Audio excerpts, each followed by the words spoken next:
यार ये अजीब सा प्रोजेक्ट हमारे पास आया है, ये ह्यूमन माइंड है, इसको हमें बदलना है एआई मॉडल पे। अगर हम ऐसा करते हैं तो कौन सा दिमाग का हिस्सा जो है वो कौन से एआई एल्गोरिदम में रिप्लेस होगा वो देखते हैं। सबसे पहले दिमाग का हिस्सा आएगा प्रीफ्रंटल कॉर्टेक्स। ये क्या करता है? प्लानिंग करता है, डिसीजन मेकिंग करता है, क्या सही है क्या गलत ये बताता है, लॉन्ग टर्म थिंकिंग करता है। ये होता है दिमाग का हिस्सा प्रीफ्रंटल कॉर्टेक्स। तो ये प्रीफ्रंटल कॉर्टेक्स जो है ये किससे रिप्लेस हो सकता है? इसका एल्गोरिदम देखते हैं। ये रिप्लेस होगा रैंडम फॉरेस्ट से और रीइंफोर्समेंट लर्निंग से। क्यों? क्योंकि ये रीइंफोर्समेंट लर्निंग जो है ये सीखती है प्रेजर से या रिवॉर्ड से। और ये जो हिस्ट्री होगी जहाँ जहाँ इसको दुख मिला होगा पास्ट में वो नहीं करेगा, उसी की बेस पे, और खुशी मिली होगी उसी की बेस पे डिसीजन लेगा। रैंडम फॉरेस्ट क्या होगा? इसकी बहुत सारी शाखें होती हैं, ये उसी तरह डिसीजन लेगा। ये फेल्स, अगर ये करेंगे तो ये हो जाएगा, ये करेंगे तो ये हो जाएगा, ये करेंगे तो ये हो जाएगा। ये पूरा इसका एक सिस्टम होता है, उस तरह ही डिसीजन करता है। तो ये दो एल्गोरिदम जो है एआई के लगेंगे प्री फ्रंटल कॉर्टेक्स पे। और दूसरा हिस्सा क्या करेगा? दूसरा हिस्सा है हिप्पोकैम्पस। जो ये ब्रेन का हिस्सा जो होता है वो काम आता है, मेमोरी सेंटर होता है दिमाग का, और ये काम आता है मेमोरी बताने में आपको। तो ये जो करता क्या है, न्यू मेमोरीज स्टोर करता है और पास्ट इवेंट जो है वो याद रखता है। मतलब ये मेमोरी सेंटर है, सिंपल। तो ये रिप्लेस हो जाएगा टाइम सीरीज मॉडल से। टाइम सीरीज मॉडल क्या होता है? ये सिर्फ स्पेसिफिक टाइम पे फोकस करता है कि कौन से टाइम पे कौन सा इवेंट होता है। तो ये याद रखिएगा। अगर आप, मैं मिसाल के तौर पे, अगर आपकी एक रूटीन है तो ये याद रखिएगा किस टाइम पे क्या काम होता है, किस टाइम पे आपका मूड फ्रेश होता है, किस टाइम पे नहीं होता है। ये सब इवेंट ये टाइम को रिलेट करके याद रखिएगा। तीसरा दिमाग का हिस्सा जो होगा वो होगा एमिगडाला। ठीक है ना? ये इमोशन और फेयर डिटेक्शन का सिस्टम होता है। तो ये क्या करता है? फेयर डिटेक्ट करता है, डेंजर आइडेंटिफाई करता है, इमोशनल रिएक्शन होता है, मतलब ये इमोशन से डील करता है।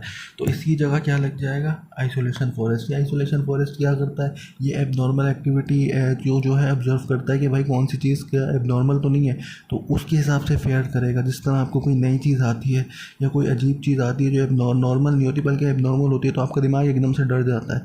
इसी तरह ये रैंडम फॉरेस्ट है, एबनॉर्मल एक्टिविटी पकड़ेगा तो इसके लिए ये लगेगा। और दूसरा जो है ऑप्टिकल ऑप्सी ऑप्सीपिटल लूप, ऑप्सीपिटल लूप जो भी है इसका नाम। इसका ये क्या करता है? ये विजन सेंटर होता है। विजन सेंटर होता है, इमेज प्रोसेसिंग करता है और फेस रिकॉग्नाइजेशन करता है, आपके चेहरे याद रखता है। ठीक है ना? तो ये रिप्लेस होगा इमेज सिग्नेचर। ठीक है, ये रिप्लेस ये करता क्या है? समझता है, इमेज सेगमेंट करता है, ऑब्जेक्ट डिटेक्शन करता है। ये रिप्लेस होगा, एक मिनट ये लिखा नहीं मैंने, ये रिप्लेस होगा CNN से। जैसे ये जो है कंप्यूटर विजन करता है कि कंप्यूटर के कैमरे होते हैं वो ऑब्जेक्ट डिटेक्ट करते हैं या फेस रिकॉग्निशन करते हैं। ये उस मॉडल से, ये उस एल्गोरिदम से रिप्लेस हो जाएगा ऑप्टिकल लूप विजन सेंटर। और क्या चीज़ है? और इसका जो पांचवा हिस्सा है वो है टेम्पोरल लूप, लैंग्वेज अंडरस्टैंडिंग। ये जो है लैंग्वेज अंडरस्टैंड करता है, लैंग्वेज समझता है, स्पीच प्रोसेस करता है। ये तो आपको पता है, जिस तरह चैट जीपीटी है इसी तरह का कोई बोर्ड बना दिया जाएगा और वो इसी तरह से बातें करेगा अपनी पुरानी मेमोरीज़ के बेस पे या अपने पुराने एक्सपीरियंसेस के बेस पे। दूसरा जो है ये रिप्लेस होगा NLP पे, नेचुरल लैंग्वेज प्रोसेसिंग, जो टेक्स्ट भी समझेगा और आपको आंसर भी करेगा। ओके, दूसरा है बेस्ड, ठीक है ना, बेसल कम दिया हैबिट। अच्छा, ये वाला हिस्सा जो है ये habit formation, habit and action selection के काम आता है। ये हैबिट कैसे बनती है? आपकी रिवॉर्ड बेस्ड ट्रेनिंग से, कि आपको किस चीज़ में बार बार रिवॉर्ड मिल रहा है, रिपीट एक्शन क्या आप बार बार कर रहे हो, और आपकी उसी तरह हैबिट फॉर्मेशन हो जाती है। ये अगर रिप्लेस्ड होना हो तो ये होगा रीइंफोर्समेंट लर्निंग। वही बात आ गई, रीइंफोर्समेंट लर्निंग सिर्फ ये करेगा रिवॉर्ड पे उसका गोल होगा। देखिएगा बहुत सारे एक्शन करेगा एक साथ, बहुत सारे तीर एक साथ फेंकेगा, कौन से एक साथ से मुराद एक एक करके देखेगा एक्सपीरियंस के बेस पे, बार बार तीर फेंकेगा कि कहाँ गोल के करीब आ रहा है। जो भी इसका गोल होगा उसके उसके ये जो रीइंफोर्समेंट लर्निंग यही करता है कि जो भी गोल होगा उसको प्लेजर बना दिया जाएगा। जितना करीब जाता रहेगा गोल के उतना इसको प्लेजर मिलता रहेगा, और उसी के हिसाब से ये देखेगा कि बेस्ट पैटर्न कौन सा है। ठीक है ना?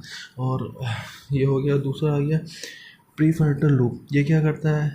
ठीक है, ये प्रीफ्रंटल लूप, ये एक तरह से कैलकुलेटर होता है दिमाग का, कि ये कैलकुलेट करके देता है जैसे डिस्टेंस कितना है, नंबर कितना है, नंबर में चलता है ये कि भाई किसका कितना डिफरेंस है, किस में कितना फ़र्क है।